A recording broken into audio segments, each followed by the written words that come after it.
방영된 선제 없고 티어 9화에서는 2009년으로 돌아가는 소리의 모습을 볼 수 있었는데요. 선제가 범인의 피습으로 인해 혼수 상태에 빠지게 되면서 소리가 선제의 집으로 달려갔죠.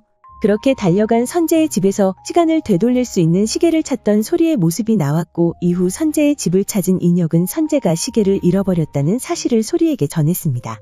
이후 집으로 돌아가 새로 생긴 자신의 사건 자료를 보던 소리는 사건 장소에서 선제가 시계를 잃어버리게 되었다는 사실을 알게 되었는데요. 그렇게 온 집을 다 뒤져 시계를 찾던 중 할머니가 선제의 시계를 찾고 있었고, 혼수 상태에 빠진 선제를 바라보던 소리는 다시 시간 여행을 하게 되었죠. 그렇게 시간을 되돌린 소리가 깨어난 시간은 2009년 대학교에 막 입학한 시점이었고, 술에 취해 동상 위에 있던 소리는 발을 헛디뎌 동상에서 떨어지게 되었는데요. 그런 그녀를 구한 것은 이번에도 선제였고, 그런 그에게 고맙다는 인사도 전하지 않은 채 도망가는 소리의 모습을 볼 수 있었죠. 이후 계속해서 선제를 피하려는 소리의 모습이 나왔는데요. 하지만 다음날 향한 MT에서도 선제와 동일한 장소로 향하는 소리의 모습을 볼 수 있었죠. 똑같은 기차를 타게 된 선제와 소리였고, 선제에게 자신의 모습을 보여주지 않으려 애쓰는 소리의 모습을 확인할 수 있었는데요.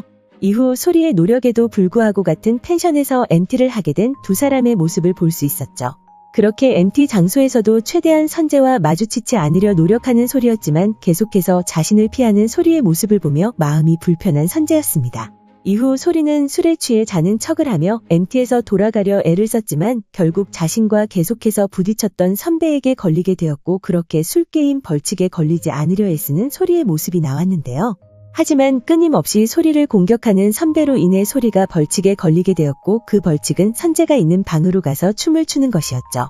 그렇게 선제가 있는 방으로 향한 소리는 선제가 그곳에 없다는 사실을 확인하고 빨리 벌칙을 수행한 이후 그 장소를 떠나려 했는데요. 소녀시대의 지에 맞춰 춤을 추던 중 누워있던 선제가 일어나게 되면서 소리를 발견한 선제였고, 그 장면을 확인한 소리는 재빨리 그 장소를 벗어나게 되었죠. 그리고 자신의 방으로 돌아온 소리는 자신을 괴롭히던 선배에게 사이다 한 방을 날리고 돌아가려 했지만 멧돼지 출몰 지역에서 길을 잃었습니다. 이후 덫에 걸린 소리를 구해주는 선제의 모습이 나왔고, 계속해서 선제를 밀어내는 소리였는데요. 그렇게 다시 방으로 돌아온 소리는 연거푸 술만 들이키고 있었고, 결국에는 술에 취한 채 어디론가 향하는 소리를 선제가 뒤따라갔죠.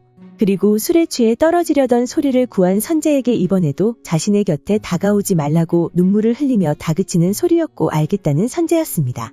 이후 에필로그 영상에서는 이전 수영장에서와 같이 술에 취한 소리와 선제가 입을 맞추는 장면을 확인할 수 있었는데요. 이전 학교에 내려오는 전설로 MT에서 키스를 하면 꼭 결혼을 하게 된다는 말을 들을 수 있었기 때문에 두 사람이 이후에 꼭 이어질 거라는 행복한 예상을 해볼 수 있었죠. 그리고 MT에서 돌아온 선제는 소리가 술에 취해 자신이 인혁을 제외하고 아무에게도 들려주지 않은 소나기를 부르는 모습을 보고 의혹을 품는 모습을 볼 수 있었는데요. 이후 소리를 찾아간 선제는 소리에게 진짜 미래에서 온 것인지 물으며 9화가 마무리되었고 10화 예고에서는 선제가 누군가에게 좋아하는 사람이 미래에서 왔다고 하면 어떻게 할 것인지 묻고 있었죠. 그리고 거절을 무슨 그런 개소리로 하냐는 누군가의 말을 들을 수 있었는데요. 텍스트 예고를 통해 선제가 소리가 미래에서 왔다는 말을 자신을 거절하기 위함이라 생각하고 있다는 사실을 확인할 수 있었습니다. 이후 선제에게 꼬리를 치는 인물을 바라보는 소리의 모습이 나왔는데요. 계속해서 선제를 밀어내는 소리였지만 마음이 편하지만은 않다는 사실을 알 수 있었죠. 다음 장면에서는 그렇게 꼬리를 치던 인물이 선제에게 고백을 하고 있었고, 또 술에 취한 소리는 좋았냐는 꼬장을 부리고 있었습니다. 이후 태성과 선제가 대립하는 장면이 나왔고, 태성은 선제에게 괜히 쓸데없이 질투한답시고 자신에게 힘을 빼지 말고 그의 몸이나 지키라는 말을 건넸는데요. 그리고 소리를 찾아간 선제는 마지막으로 하나만 묻겠다 말하며 소리가 살아온 모든 시간 속에서 자신을 좋아한 적이 없냐고 물었죠. 그리고 소리를 그렇다고 대답했습니다. 이후 소리가 불편하지 않게 떠나준다는 선제의 말과 함께 비행기표를 들고 있는 장면이 나왔고, 소리가 트럭에게 쫓기는 장면이 나오며 예고가 마무리되었습니다. 그렇게 예고를 통해 소리가 여전히 선제를 밀어내고 있고, 그런 그녀의 모습에 떠나려는 선제와 또 위기에 빠지는 소리의 모습을 확인할 수 있었는데요. 하이라이트 영상을 통해 이번에도 떠나려던 선제가 소리를 구하게 된다는 사실을 확인할 수 있었습니다.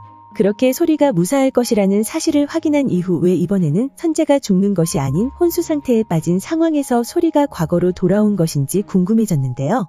그런 의문에서 어쩌면 이번에는 소리가 미래를 바꾸는 것에 실패하는 것이 아닐까라는 생각이 들었습니다. 그도 그럴 것이 소리는 눈치채지 못했을 수도 있지만 2008년 사건을 통해 선재와 마주친 범인이었고 그가 그때부터 선재를 노렸을 수도 있다는 생각이 들었는데요. 그렇기 때문에 소리가 2009년에서 선재와 범인을 마주치지 않게 하더라도 범인은 선재의 존재를 이미 알고 있었죠. 그렇게 이번 사건에서 선재가 소리를 구하지 않는 상황이 온다고 하더라도 범인이 선재를 노리고 있는 상황은 바뀌지 않을 것이라 생각되는데요. 아니면 선재의 도움으로 인해 소리가 위기를 넘기지만 돌아온 미래는 바뀌지 않는 상황도 예상해 볼 수 있었습니다. 그렇게 소리의 두 번째 사고가 지나고 다시 미래로 돌아온 소리의 앞에는 아직도 혼수 상태에 빠져있는 선재가 기다리고 있을 것이라 생각되는데요.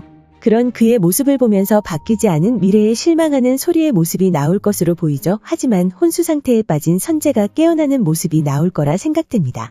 그렇게 된다면 혼수 상태에 빠지기 전 두 사람이 좋은 관계로 발전했다는 것을 선재가 기억하는 좋은 상황도 확인할 수 있을 것이라 생각되는데요. 그렇게 이후 전개를 생각해보면 그게 후반부까지 2009년의 이야기가 진행되고 마지막 두 개의 회차에서 미래로 돌아온 소리의 모습과 혼수 상태에서 깨어나는 선재의 모습이 나올 것으로 보이죠.